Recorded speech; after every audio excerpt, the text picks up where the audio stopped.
ಇನ್ನು ಬಂಗಾಳದಲ್ಲಿ ಸರ್ಕಾರ ರಚನೆಗೆ ಕೇಸರಿ ಪಡೆ ಸಿದ್ಧತೆಯನ್ನ ಮಾಡಿಕೊಂಡಿದೆ.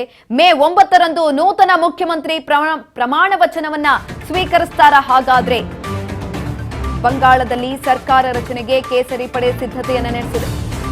ಮೇ 9ರಂದು ನೂತನ ಮುಖ್ಯಮಂತ್ರಿ ಪ್ರಮಾಣ ವಚನ. ಸುವೇಂದು ಅಧಿಕಾರಿಗೆ ಬಂಗಾಳ ಮುಖ್ಯಮಂತ್ರಿ ಪಟ್ಟ ಸಿಗುತ್ತಾ? ಬಂಗಾಳದಲ್ಲಿ ಬಿಜೆಪಿ ಅಧಿಕಾರ ತರುವಲ್ಲಿ ಪ್ರಮುಖ ಪಾತ್ರವನ್ನು ವಹಿಸಿದೆ.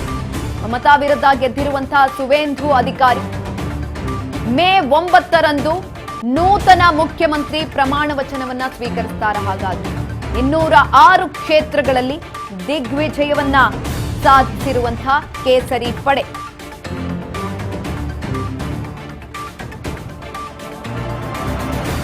ಬಂಗಾಳದಲ್ಲಿ ಸರ್ಕಾರ ರಚನೆಗೆ ಕೇಸರಿ ಪಡೆ ಸಕಲ ಸಿದ್ಧತೆಗಳನ್ನ ಕೂಡ ಮಾಡ್ಕೊಳ್ತಾ ಇರುವಂತದ್ದು. ಈ ಒಂದು ಸಂದರ್ಭದಲ್ಲಿ ಎಲ್ಲಾ ರೀತಿಯಲ್ಲೂ ಕೂಡ ಸಿದ್ಧತೆಗಳನ್ನ ಮಾಡ್ಕೊಳ್ತಾ ಇದೆ. ಮೇ 9ರಂದು ನೂತನ ಮುಖ್ಯಮಂತ್ರಿ ಪ್ರಮಾಣ ವಚನವನ್ನ ಸ್ವೀಕರಿಸ್ತಾರ. ಈಗ ಆಲ್ರೆಡಿ ಆ ಕುರಿತಾಗಿ ಸಿದ್ಧತೆಗಳು ಕೂಡ ಆಗ್ತಾ ಇರುವಂತದ್ದು. 206 ಕ್ಷೇತ್ರಗಳಿತ್ತು, ಗೆದ್ದಿದೆ. ಮುಖ್ಯಮಂತ್ರಿ ಪ್ರಮಾಣ ವಚನವನ್ನ ಸುವೇಂದು ಅಧಿಕಾರಿಗೆ ಬಂಗಾಳ ಮುಖ್ಯಮಂತ್ರಿ ಪಟ್ಟ ಸಿಗುತ್ತಾ? ಈಗ ಆಲ್ರೆಡಿ ಸ್ವಲ್ಪ ಜನ ಕೂಡ ಪಟ್ಟಿಯಲ್ಲಿರುವಂಥದ್ದು. ಹಾಗಾಗಿ ಇವರ ಹೆಸರು ಕೂಡ ಈ ಒಂದು ಸಂದರ್ಭದಲ್ಲಿ ಕೇಳಿಬಂದಿದೆ. ಬಂಗಾಳದಲ್ಲಿ ಬಿಜೆಪಿ ಅಧಿಕಾರ ತರುವಲ್ಲಿ ಪ್ರಮುಖವಾದಂತಹ ಪಾತ್ರವನ್ನ ಕೂಡ ಇವರು ವಹಿಸಿಕೊಂಡಿದ್ರು. ಹಾಗಾಗಿ ಇದೆಲ್ಲವನ್ನ ಗಮನದಲ್ಲಿಟ್ಕೊಂಡು ಇದೀಗ ಸರ್ಕಾರವನ್ನ ರಚನೆ ಮಾಡೋದಕ್ಕೆ ಮುಂದಾಗ್ತಾ ಇರುವಂಥದ್ದು. ಸುವೇಂದು ಅಧಿಕಾರಿ ಮೇ 9ರಂದು ನೂತನ ಮುಖ್ಯಮಂತ್ರಿ ಪ್ರಮಾಣ ವಚನ. 206 ಕ್ಷೇತ್ರಗಳಲ್ಲಿ ದಿಗ್ವಿಜಯವನ್ನ ಸಾಧಿಸಿರುವಂತಹ ಕೇಸರಿ ಪಡೆ.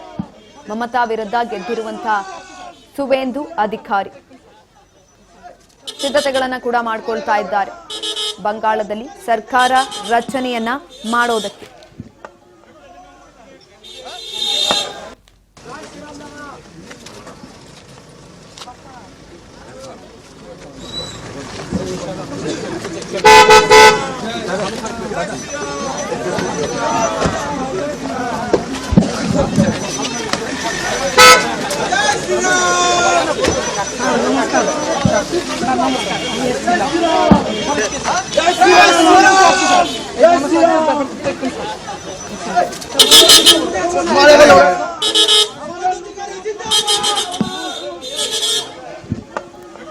ಹದಿನೈದು ವರ್ಷಗಳ ದೀದಿ ಭದ್ರಕೋಟೆಯನ್ನ ಬಿಜೆಪಿ ದಾಳಿಗೆ ಛಿದ್ರ ಆಗಿರುವಂಥದ್ದು. ಮಮತಾ ವಿರುದ್ಧ ಗೆದ್ದಿದ್ದಾರೆ ಸುವೇಂದು ಅಧಿಕಾರಿ.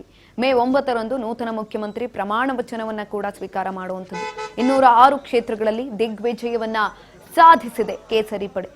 ಛಿದ್ರ ಮಾಡಿದ್ದಂಥದ್ದು. 15 ವರ್ಷಗಳಿಂದ ಪಶ್ಚಿಮ ಬಂಗಾಳವನ್ನ ಅಕ್ಷರಶಃ ಆಳಿದ್ದಂಥ ಟಿಎಂಸಿ ನಾಯಕಿ ಮಮತಾ ಬ್ಯಾನರ್ಜಿ ಆಧಿಪತ್ಯವನ್ನ ಬಿಜೆಪಿ ಅಂತ್ಯಗೊಳಿಸಿದೆ. ಮೊದಲ ಬಾರಿಗೆ ಚುಕ್ಕಾಣಿಯನ್ನ ಕೂಡ ಹಿಡಿದಿದ್ದಂಥದ್ದು. ಈ ಒಂದು ಸಂದರ್ಭದಲ್ಲಿ ಪಶ್ಚಿಮ ಬಂಗಾಳದಲ್ಲಿ 293 ಕ್ಷೇತ್ರಗಳಿತ್ತು. ಅದರಲ್ಲಿ ಟಿಎಂಸಿ ಗೆದ್ದಿದ್ದಂಥದ್ದು ಕೇವಲ 81 ಕ್ಷೇತ್ರಗಳು. ಇನ್ನು ಬಿಜೆಪಿ 206 ಕ್ಷೇತ್ರಗಳಲ್ಲಿ ದಿಗ್ವಿಜಯವನ್ನ ಸಾಧಿಸುತ್ತೆ. ಕಾಂಗ್ರೆಸ್ 3, ಅದರ್ಸ್ 3. ಹಾಗಾಗಿ ಯಾರ